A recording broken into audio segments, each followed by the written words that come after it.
이 시간 이후에 방주교회를 담임하시는 신용영 목사님께서 말씀 증거해 주시겠습니다.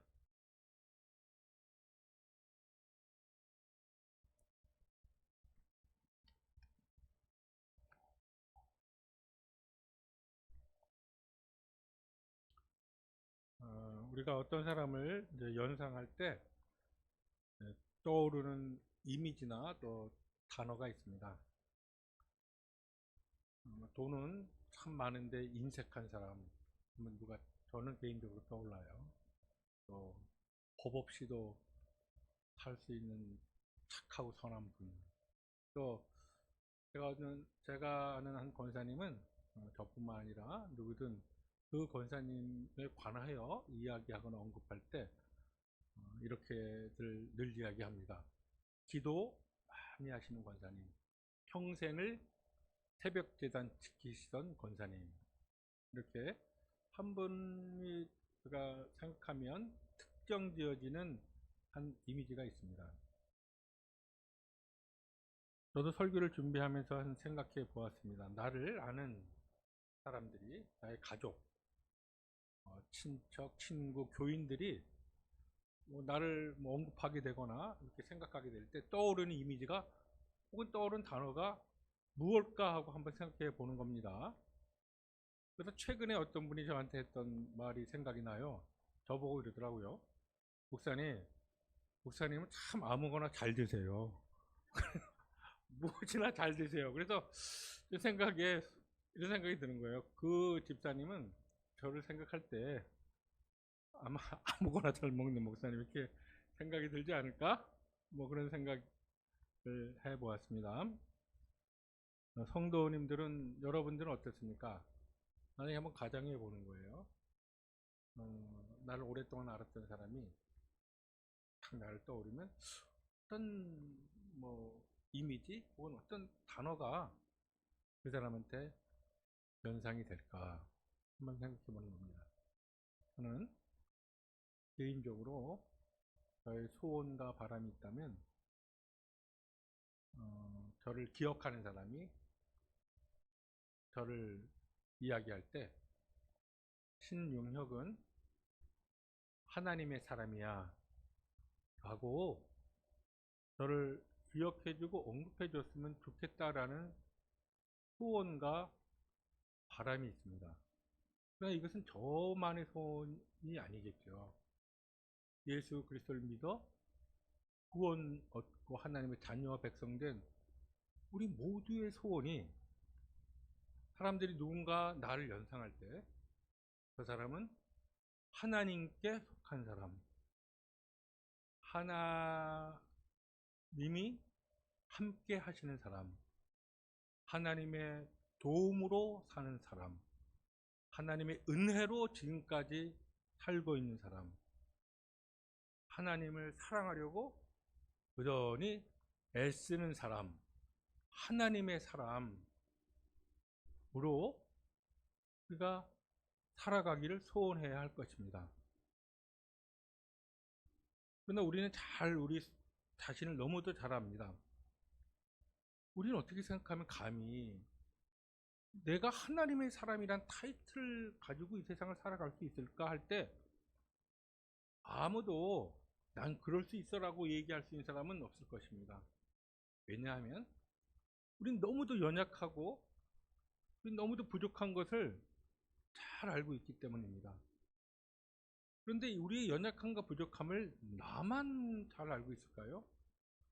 아니죠. 나는 나 스스로도 속일 때가 있지만 결단코 속일 수 없는 분이 있는데 그분은 하나님이세요. 그 하나님이 너무너무 인자하시고 긍휼하신 것은 우리 모두 다 알잖아요.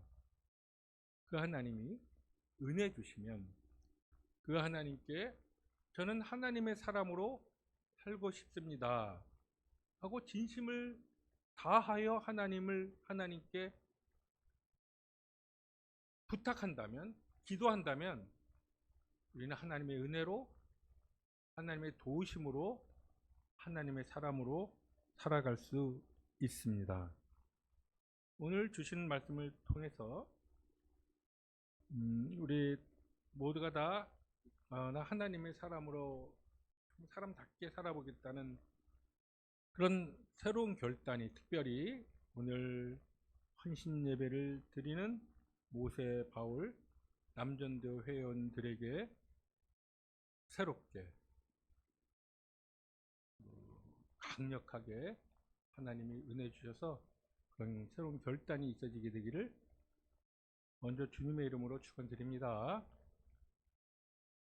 오늘 본문을 통해서 하나님의 사람은 어떤 특징 혹은 어떻게 살아야 하는지를 살펴보겠습니다.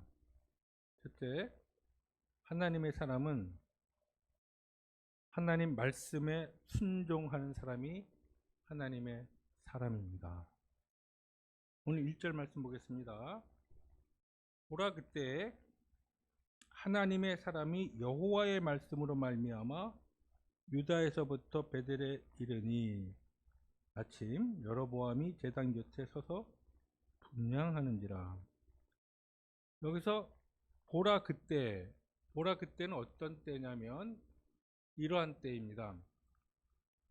솔로몬이 솔로몬이 죽고 나서 솔로몬의 아들 누가 왕위를 계승받죠? 르호보암이 이제 다윗, 솔로몬, 다윗의 손자 르호보암이 왕이 되어 그냥 유다 지파에서 그냥 조선의 이시면 무조건 왕이 되듯이 이제 왕이 되는데, 그런데 그때 백성들이 여로보암이라는 사람을 대표로 추대하여, 여로보암은 군사, 그러니까 지금으로 얘기하면 한 군대 장관급이며, 또한 솔로몬 때 7년 성전과 왕궁 대규모 국가 정책 공사를 할 때 책임을 지는 분이었어요. 여로보암이 당시 사람들에게 가장 이제 지도자였죠. 왕은 따로 이제 솔로몬이었지만, 그래서 여로보암이 가서 르호보암에게 얘기합니다. 왕이시여, 당신 선대인 솔로몬 때 아시다시피 우리 백성들이 너무너무 노역에 시달렸습니다. 궁전을 지어야 했고 성전을 지어야 했는데 그 기간이 14년이라는 세월이 흘렀어요. 그러니 이제 당신이 왕이 되었으니 우리를 좀 이런 심한 노역에서 좀 벗어나고 좀 편하게 살게 해주기를 우리가 건의합니다라고 얘기를 했어요. 그때 르호보암이 이러한 무시할 수 없는 힘을 가진 사람과 또 주변의 사람들도 있으니까 생각해 보겠습니다 했습니다. 그러나서 이제 결론을 자기 참모들과 이제 이야기를 하는데, 나이 많은 참모들은 그렇게 해야 합니다. 너무 백성들이 지금 지쳐 있습니다. 이러다가 반란이 일어납니다 하는 거예요. 근데 동년배 젊은 그 참모들은 그렇게 얘기하는, 아니 얘네들이 아주 이렇게 하면은 밀립니다. 세게 나가셔야 합니다. 그래서 르호보암이 얘기합니다. 자, 여러분, 제가 결론을 가져왔습니다. 뭐라고 얘기를 하냐면, 성경이 이렇게 기록되어 있어요. 나의 아버지 솔로몬은 채찍으로 여러분을 다스렸다면 나는 전갈로 다스리겠다는 거예요. 더 세게 나가겠다는 거죠. 그런데 그 반응이 어땠을까요? 그 나이 많은 노련한 참모들의 말이 맞았어요. 어떻게 됐죠? 사람들이 그래? 난 너희들 유대 지파에서 더 이상 왕 나오는 걸 우리는 더 이상 이제 하지 않겠다. 여로보암을 우리가 왕으로 세우겠다 해서 이스라엘 땅이 그렇게 넓은 땅이 아니거든요. 근데 남과 북으로 이렇게 갈라집니다. 그래서 남쪽엔 유다와 베냐민 지파, 북쪽엔 누가 왕이 됐겠어요? 오늘 1절에 보면 마침 누가 와서 여로보암이라는 사람이 왕이 됩니다. 10지파를 동맹해서. 이스라엘이 총 12지파잖아요. 유다와 베냐민 지파가 남유다, 북쪽이 여로보암, 10지파를 결속해서 여로보암이 왕이 됩니다. 여로보암이 왕이 되었어요. 인구도 많고 땅 면적도 이제 많이 차지하게 됐어요. 같은 민족 여태까지는 유대 지파의 솔로몬을 섬겼는데 이제 갈라진 거예요. 그래서 우리가 이스라엘의 역사를 남유다, 북이스라엘 이러잖아요. 여로보암이 초대 왕이 되는 거예요. 그런데 여로보암이 나라를 통치하는 데 있어서 가장 걸림돌이 뭐였냐면 바로 백성들이 이제 남과 북으로 이렇게 갈라져 있었는데 제사를 드리러 가야 돼. 교회를 가야 되는데 이 성전은 예루살렘에 있는 거예요. 남쪽에 있는 거예요. 큰 갈등인 거예요. 내가 가서 제사를 지내야 되는데 1년에 대속죄의 날 1년치 죄 지은 걸 다 죄사함을 받아야 되는데 성전이 예루살렘에 있는 거예요. 그러니까 민심이 이탈할까 봐 여로보암이 하나님이 가장 금하신 그 계명 우상을 숭배하지 말라라고 말씀하셨는데 지역적인 그것도 배려해서 단과 베델이라는 곳에 제단을 지가 쌓아요. 그리고 거기다가 무엇을 두냐면 금송아지를 두어요. 그리고 제사장은 레위 지파가 아니라 아무 일반인이나 원하면 제사장으로 삼은 거예요. 이것은 하나님을 향한 가장 모독적인 범죄를 한 거예요. 하나님 보실 때 가장 싫어하는 일을 누가 지금 앞장서서 왕권을 강화하기 위해서 했냐면 여로보암이 이렇게. 오늘 우리가 13장을 읽었는데 13장 33절에 보면 이렇게 기록되어 있어요. 여로보암이 이 일 후에도 그 악한 길에서 떠나 돌이키지 아니하고 다시 일반 백성을 산당의 제사장으로 삼되 누구든지 자원하면 그 사람을 산당의 제사장으로 삼았다. 그러니까 아무나 원하면 그만큼 하나님께 드리는 제사를 경홀히 여긴 거예요. 감히 금송아지를 두고. 근데 지금 이때가 뭐냐면 바로 이때 여로보암이 이제 초반이니까 자기가 제단에서 제사를 지내려고 해요. 근데 그때 하나님의 사람이 여호와의 말씀으로 말미암아 이제 베델에 이르러서 이렇게 외칩니다. 그걸 보니까 3절에 보면 이는 여호와께서 말씀하신 징조라 제단이 갈라지며 그 위에 있는 재가 쏟아지리라 하며 뭐예요? 무엇을 선포하냐면 감히 여로보암 왕한테 홀렬단신 한 사람이 가서 이렇게 얘기하는 거예요. 당신 지금 제사를 지내고 있는데 이 제단이 이렇게 무너지고 재가 쏟아지리라. 이건 바로 저주의 말씀을 그냥 전하게 되는 거예요. 하나님이 봐라. 여로보암에게 가서 내가 전하는 말씀을 전해라. 이 말씀은 어떤 걸까요? 이 말씀을 전하기 위해서는 무엇이 필요했을까요? 목숨을 거는 순종이 필요했습니다. 이 사람은 왕인데 지금 자기가 정략적으로 했던 제사 지내는 것을 단도직입적으로 이것은 하나님이 저주하는 것이다라고 말씀을 전하는 거잖아요. 이렇게 하라고 하나님이 이 사람을 보냈어요. 그런데 그 말씀에 순종해서 여로보암이 바로 옆에 제사를 지내고 있는데 가서 이 제단이 무너지리라라고 말씀에 순종하여 선포합니다. 그래서 그래서 그렇게 말씀을 전했더니 어떻게 됐죠? 5절 말씀 보니까 하나님의 사람이 여호와의 말씀으로 보인 징조대로 무엇이 갈라지며 제단이 갈라지며 제가 제단에서 쏟아졌다. 이건 뭐냐면 여로보암이 제사를 지내고 있으니 수많은 신하와 백성들이 보고 있을 텐데 여러분 여기서 제사를 드려도 됩니다 했는데 그 제단이 쏟아지는 거예요. 여로보암에게 있어서 가장 골칫거리였던 이 제단을 일반 백성들에게 하는 것이 무너지는 것을 사람들로 하여금 보게 한 거예요. 결코 이거는 이제 순교의 각오가 아니면 불가능하죠. 아니 가서 여로보암 앞에 가서 유대 왕의 지원을 받은 것도 아니고 군사랑 같이 간 것도 아니고 혼자 가서 왕 앞에서 왕이 지금 제사를 지내는 곳 앞에서 말씀에 순종하여 하나님의 말씀을 그대로 전파합니다.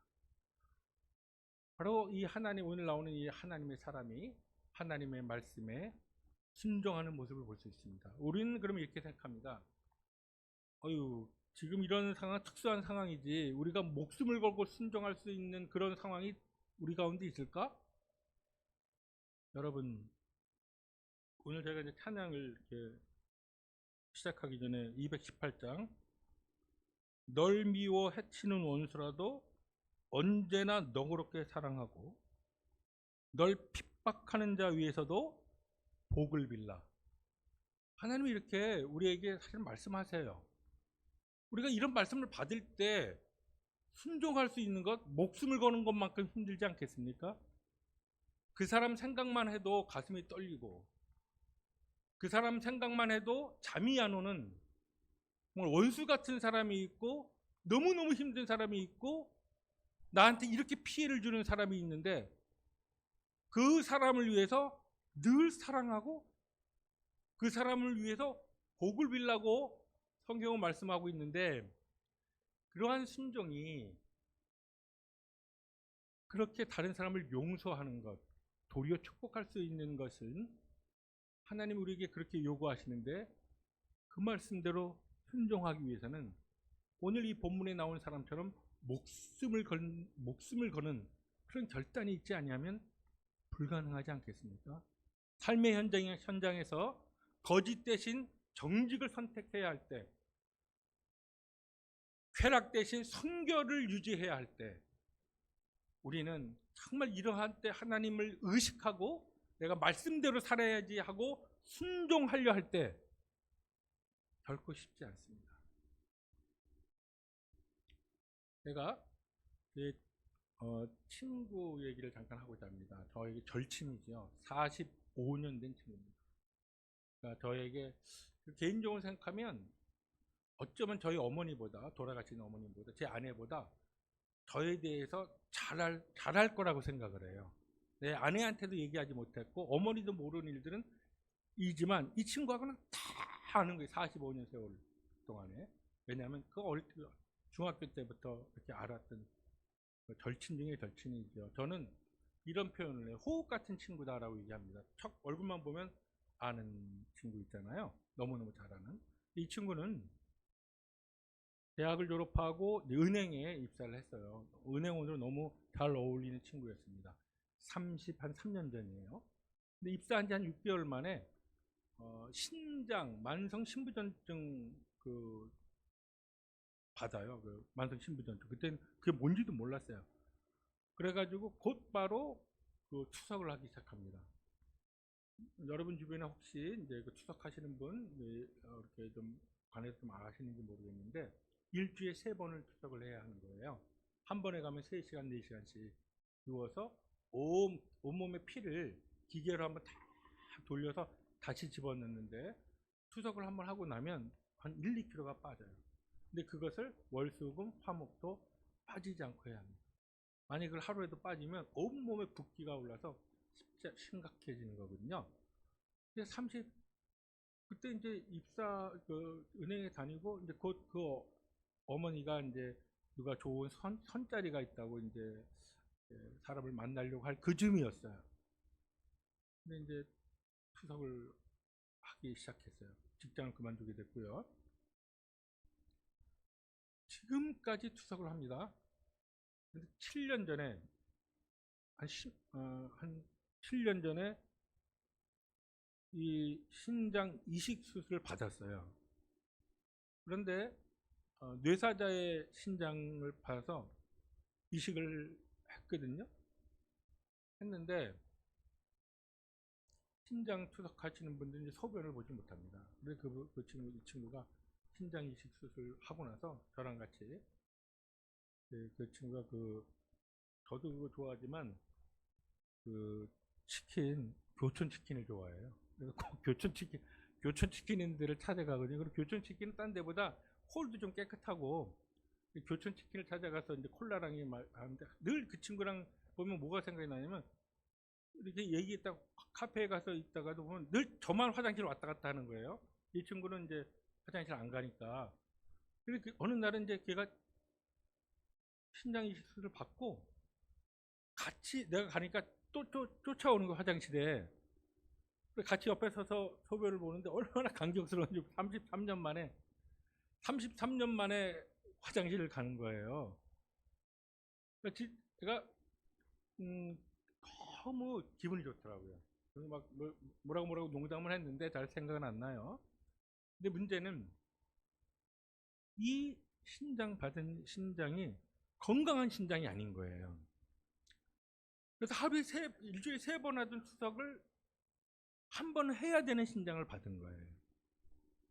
그래서 이것이 하더니 한 5년 가서는 결국은 지금 다시 그 신장도 망가져서 3번을 하는 처지가 된 거예요. 이 친구는 결혼 사진도 없어요. 자녀도 없어요. 남동생과 어머님이 일찍 또 암으로 돌아가시고 남동생과 아버님이 계시는데 남동생 가족이 오래전에 미국으로 이민 가면서 아버님도 가요. 혼자 남아있어요. 그런데 이 친구가 저의 오랜 전도로 한 20년 만에 제가 처음 전도를 열심히 했는데 예수님을 믿고 교회 안수 집사님에 대해서 중고등부 교사로도 이제 봉사하고 그랬는데 그 이식 수술 받아가지고 다시 투석을 해야 하는 상황 될 때 이런 생각을 하게 돼요. 분명히 아니 하나님 고쳐주시는 못할 망정 신장병 남들이 다 이식해서 이식 받아가지고 잘 하는데 이 이식마저도 왜 이렇게 재수없게 이렇게 좋지 않은 신장을 받아야 합니까?라고 막 저도 울분하게 되는 거예요. 분노에 가깝게. 왜? 이렇게 착하고 이렇게 성실하고 그리고 불쌍한 이 친구한테 왜 이런 일이 이렇게까지 해야 합니까? 라고 사실은 화가 나지요. 그런데 이 친구랑 얘기를 해요.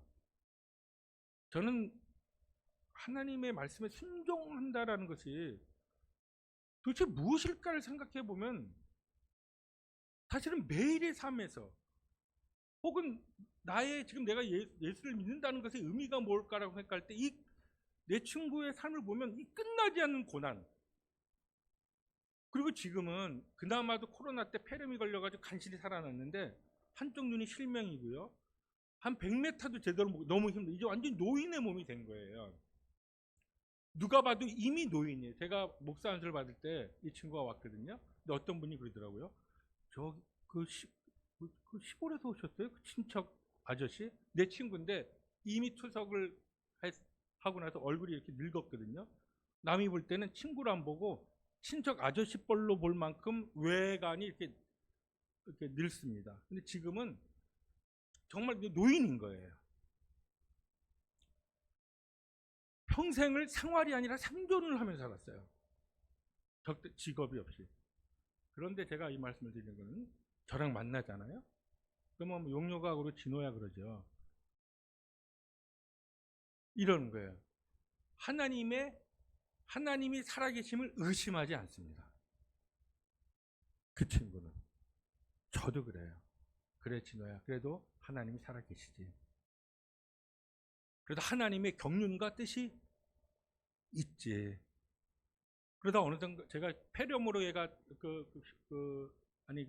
코로나 때 다시 살아나서는 이렇게 얘기를 했어요. 진호야 아무리 봐도 생명이 하나님의 손에 달려 있는데 어쩌면 네가 나보다 오래 살겠다. 그랬더니 되게 좋아하더라고요. 네가 정말 이거 생명을 하나님의 손에 달려 있어요. 근데 이 친구가 이 오랫동안의 고난에서도 하나님이 살아계심을 의심하지 않고 이 고난이 결국은 끝이 안 날 것 같아요. 이렇게 인간적으로 볼 때는 결국은 이 질병에서 벗어나고 이 경제적인 가난함에서 벗어나지 않을 것 같아요. 끝까지. 그러나 그럼에도 불구하고 우리는 만나면 한두 가지씩 저도 그 친구가 이렇게 되면 사소한 일로 감사함을 나누어요. 감사함을 나누어요. 한 번은 그 친구가 지금보다 좀 건강할 땐 우리 만나면 그 전에 옛날에 탁구를 치면서 놀았거든요. 그래도 지금도 나이 다 들어도 탁구를 쳐요. 근데 갈수록 탁구장이 없어지잖아요. 한 번은 그러더라고요. 야, 지금 우리 나이면 골프 치러 다녀야 되는데 아직도 우리가 이 탁구장을 찾으러 다녀야 되겠냐? 이제 그런 얘기를 하면서 지냈는데 그 친구의 이렇게 보면서 우리는 하나님이 하시는 일을 절대로 이해하지 못하는 영역이 너무 많은 것 같아요. 도저히 이해가 안 되어지는 상황이 많은 것 같아요. 내가 다 이해하고 정말 이해하고 싶은데 그럼에도 불구하고 나의 이해를 넘어서고 내가 받아들이기 힘든 정도의 일일지라도 하나님 천지를 창조하셨고 온 인류와 나의 죄를 위하여 예수 그리스도를 이 땅에 보내주셨으며 또 예수를 믿게 하셔서 구원받게 하시고 내가 저 영원한 천국을 바라보고 영생을 소유하며 살게 해주시니 감사합니다. 그 은혜에 감사해서 내가 원수도 사랑하려고 애써보고 거짓을 떠나 정직으로 행해보고 모으려만 하지 않고 베풀고 나누어 주는 그러한 삶을 살고 싶습니다. 라는 것이 순종입니다. 이러한 하나님 말씀에 대한 매일의 삶 속에서의 순종이 쌓이고 훈련되고 습관되어질 때 우린 점점 하나님의 사람다운 모습을 갖추어 가게 될 것입니다. 두 번째 하나님의 사람은 특징은 유혹을 이겨내는 사람이 하나님의 사람, 유혹. 자, 오늘 이제 하나님의 사람이 그날에 이랬어요. 제단이 갈라지며 재가 쏟아지리라 했어요. 그랬더니 그 말씀대로 됐습니다. 근데 이렇게 저주의 말씀을 할 때, 선포할 때 4절에 보면 여로보암, 1절엔 여로보암이라고 그러는데 4절에 여로보암 왕이에요. 북이스라엘 10지파의 왕입니다. 절대 권력을 가진 사람이에요. 왕이 하나님의 사람이 베델에 있는 제단을 향하여 외쳐 말함을 들을 때 막 하나님 말씀을 전하니까 손을 펴며 뭐라고 하냐면 오늘 4절에 보면 그를 잡으라 했어요. 자, 저놈 잡아! 했어요. 그런데 어떻게 됐냐면 4절에 보니까 그를 향해 편 손이 말랐다고 그랬어요. 딱 굳어졌다는 거예요. 이렇게. 막 이제 이렇게 제단이 있는데 저기 하나님의 사람이 막 하나님 말씀, 저주의 말씀을 전합니다. 그랬더니 저놈 잡아 했어요. 그래서 그 손이 말랐다고 그랬어요. 딱 말라졌어요. 그리고 제단이 쏟아졌어요. 깜짝 놀라죠, 여러분 왕이. 그래서 뭐라고 얘기하냐면 6절에 보니까 왕이 하나님의 사람에게 말하기를 청하건대 너는 나를 위하여 내 하나님 여호와께 은혜를 구하여 내 손이 다시 성하게 기도하라. 지금 이게 아무리 애를 써도 이 손이 접혀지지가 않는 거예요. 그러니까 이 사람이 뭐 어쩔 수 없는 거예요. 이렇게 된 게 저 사람 때문이니까 이게 알게 돼. 이게 하나님의 능력을 나타내는 사람이구나. 이 사람한테 구걸 합니다. 야, 이 손을 펴줄 수 있는 거는 네가 하나님께 구하는 길밖에 없다. 구해다오. 그런 거 제발 좀 구해다오. 이게 손이 안 펴지니까. 그래서 그랬더니 하나님의 사람이 여호와께 은혜를 구하니 6절 보니까 왕의 손이 다시 성하도록 전가가 됩니다. 자, 기도하는 모습을 봤겠죠?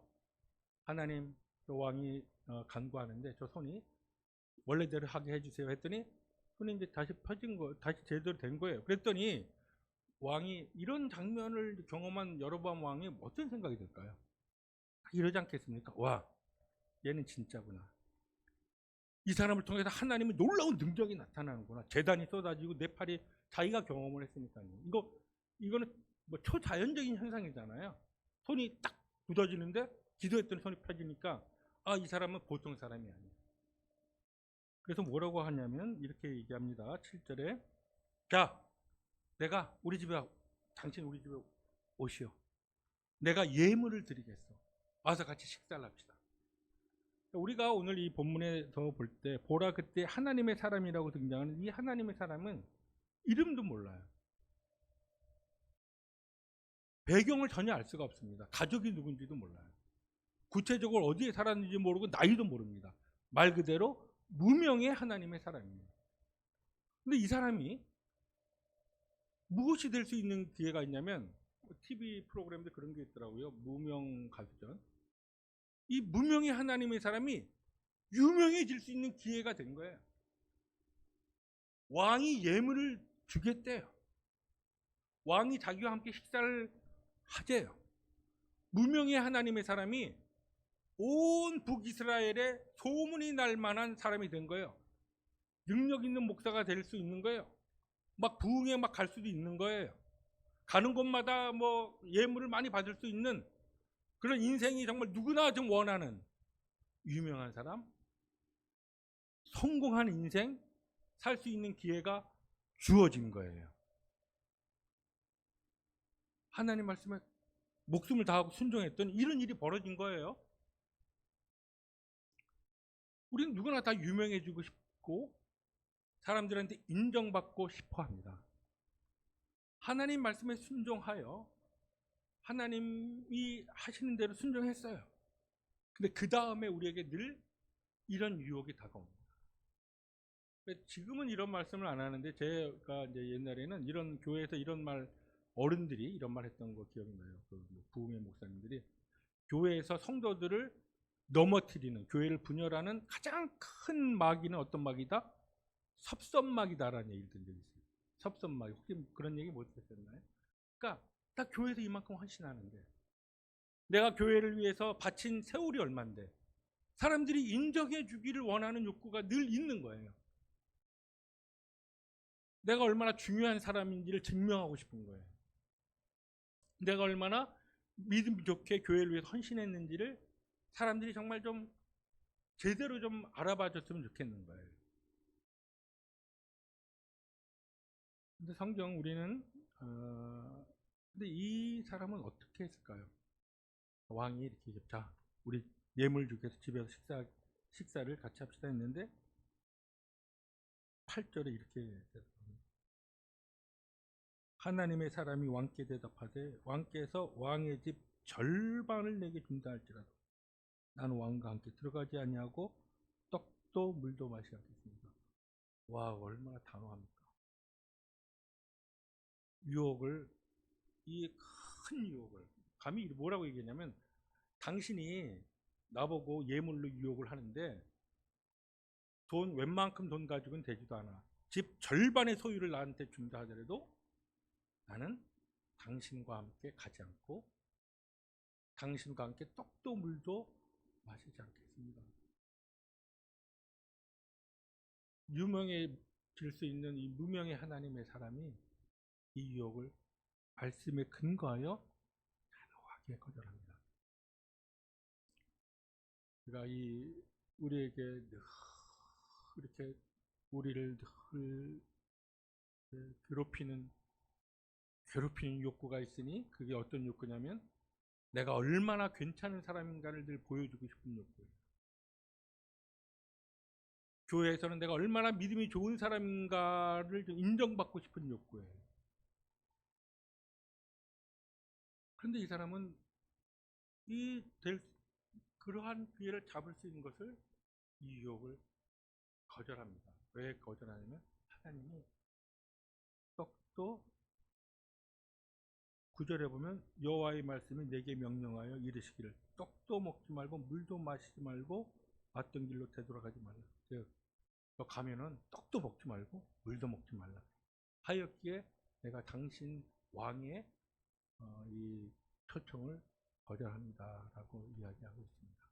우리는 간혹 이렇게 제가 볼 때 하나님의 그 말씀에 순종하며 대가를 바라는, 거래하는 듯한 그러한 마음의 동기를 갖고 신앙생활 하는 경우도 나에게도 있고 우리에게도 있는 것 같아요. 제가 오래전인데요, 대전에서 이렇게 사역할 때인데 어떤 교회 집사님이 이제 공직에서 은퇴하시고 식당을 시작하시는데 어떤 전문점이면 갈매기 고기 전문점이었습니다. 돼지고기도 아니고 소고기도 아니고 뭐 지금은 없는데 갈매기 고기 사육하는, 갈매기만 전문을 하는 거예요. 고기 맛은 조금 뭐 소고기 맛 비슷한데요. 갈매기 한 종만 해요. 그런데 깨끗하게 식당을 이제 인테리어도 깨끗하고 했는데 눈에 띄는, 메뉴판에 눈에 띄는 큰 글씨가 있어요. 뭐라고 써 있냐면 이럽니다. 저희 식당은 주류를 판매하지 않습니다. 그래요? 그렇게 딱 써놨어요. 아주 크게.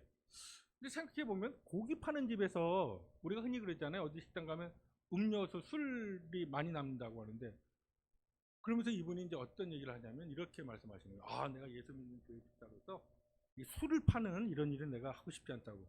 근데 속으로 저는 어떤 생각이 들었냐면, 아니 그럼 처음부터 고기 팔면서 이 술을 안 팔면 그럼 매상이 안 오를 텐데 처음부터 술 팔지 않는 그런 분식점을 하시든지, 아니 고기는 판다 하면서 술은 안 판다?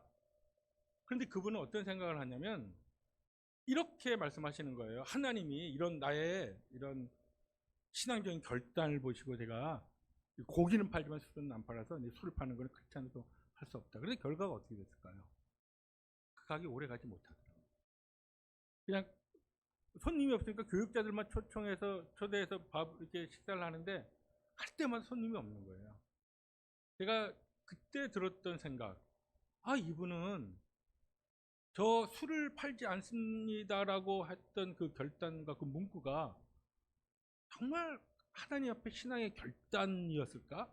아니면 이것을 통해서 하나님이 나는 이렇게 하니까 비록 술을 팔지 않더라도 고기가 대박이 나가지고 장사가 잘 되게 해달라는 은근한 하나님을 향한 거래가 아니었을까 생각해 보았던 것이에요.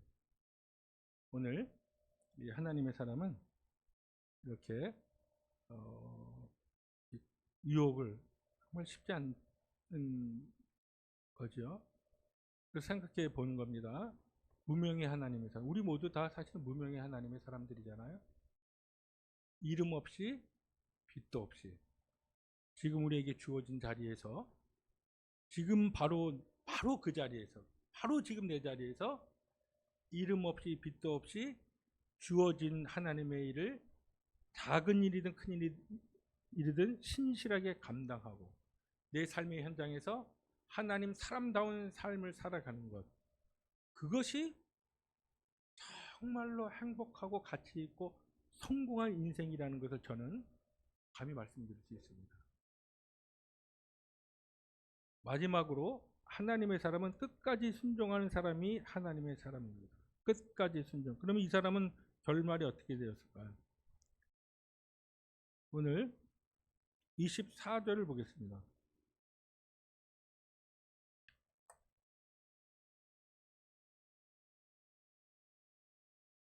24절에 보니까 이에 그 사람이 가더니 사자가 길에서 그를 만나 물어 죽이매 그의 시체가 길에 버림받으니, 이게 됐어요.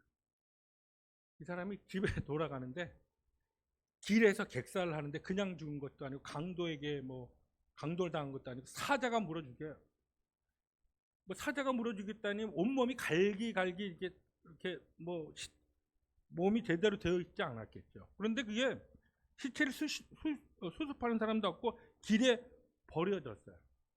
아니 이 사람이 이렇게 하나님 가서 담대하게 목숨을 걸고 하나님 말씀 전파하고 왕이 와서 같이 식사하고 재물 준다 하는데도 딱 거절했던 이 꼿꼿한 하나님의 사람이, 깨끗한 하나님의 사람의 끝이 왜 이렇게 되었는가 잠깐 살펴봅니다. 11절에 보니까 베델에 한 늙은 선지자가 살더니 이렇게 됐어요. 지금 이가 소문이 난 거예요. 늙은 선지자, 지금으로 얘기하면 한 은퇴 목사님 정도 되겠죠. 그 아들들이 아버지 오늘 정말 놀라운 일이 일어났어요. 하나님이 역사하심이 나타났어요 라고 막 얘기를 했어요. 아버지에게 말하니 이런 거예요. 이 아버지가 그래? 그럼 내가 이 사람을 한번 봐야 되겠군. 그래가지고 뭐라고 하냐면 이렇게 얘기합니다. 15절에 보니까 그가 그 사람에게 이르되 나와 함께 집으로 가서 떡을 먹으라. 이 늙은 선지자가 이 젊은 나이가 몇 살인지 모르지만 지금 말씀을 전하고 왕의 유혹을 뿌리치고 집으로 돌아가는 사람에게 뭐라고 얘기하냐면 나와 함께 집으로 가서 떡을 먹자, 식사 한번 합시다 한 거예요. 그랬더니 이 사람이 뭐라고 그래요? 동일하게 얘기합니다. 16절 17절에 나는 떡도 먹지 않고 물도 마시지 않겠습니다 라고 하나님이 말씀하셨으므로 그냥 집에 가야 합니다 라고 얘기를 했어요.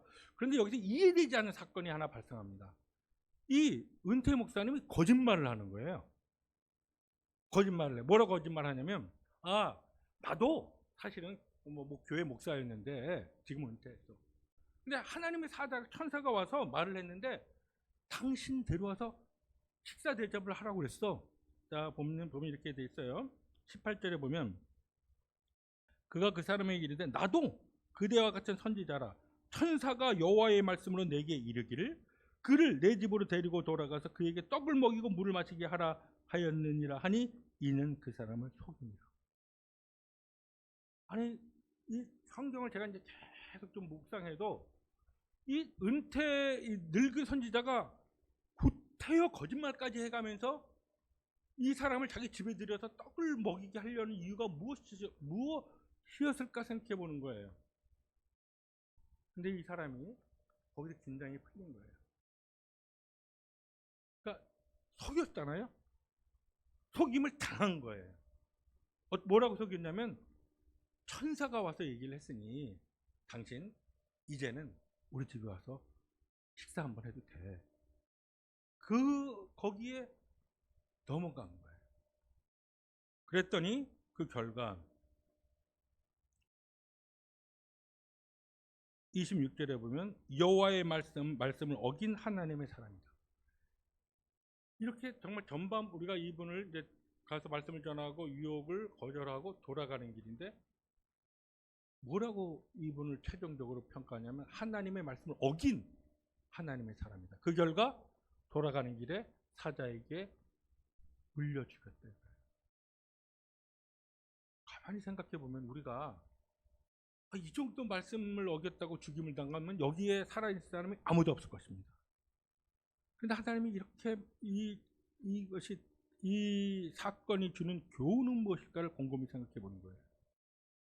저는 아쉽게도 제 주변에 정말 전성기 때 목회를 잘 하시다가 그 마무리가 혹은 그 결말이 너무 아쉽고 너무 안타까운 분들이 있는 거예요. 우리의 삶을 봐도 그래요. 우리가 한때는 과거는 얘기할 때가 있습니다. 근데 하나님은 성경에 바울이 얘기하는 나는 경주인데 마라톤 경주라고 했어요. 오늘 이 주시는 이 교훈을 통해서 어찌 보면 참 하나님이 너무 가혹한 것이 아닌가. 그렇게 왕의 유혹도 다 거절하고 왔는데 선지자가 작정하고 속여서 가서 밥을 먹었는데 그거를 말씀을 어겼다고 길거리에서 그렇게 비참한 죽임을 당해야 되는가라고 우리가 한번 좀 의아해할 수도 있지만 그러나 이 교훈이 주는 건 뭘까라고 곰곰이 생각해 보면 이거는 하나님은 우리가 온전히까지 하나님이 우리에게 주신 말씀을 순종하기를 원하신다. 우리가 끝까지 하나님 앞에서 믿음으로 살기를 원하신다. 우리가 늘 넘어질 수 있음을 우리가 늘 우리 스스로를 바라봐야 된다는 거죠. 이 사람 같은 얼마나 위대한 사람이에요. 그런데 마지막에 그렇게 넘어지잖아요. 언제든지 넘어질 수 있는 사람이 우리입니다.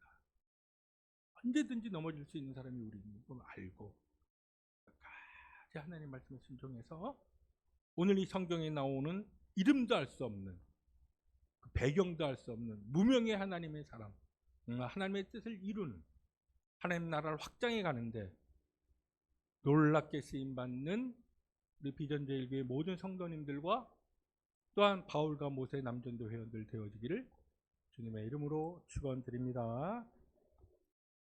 기도하겠습니다.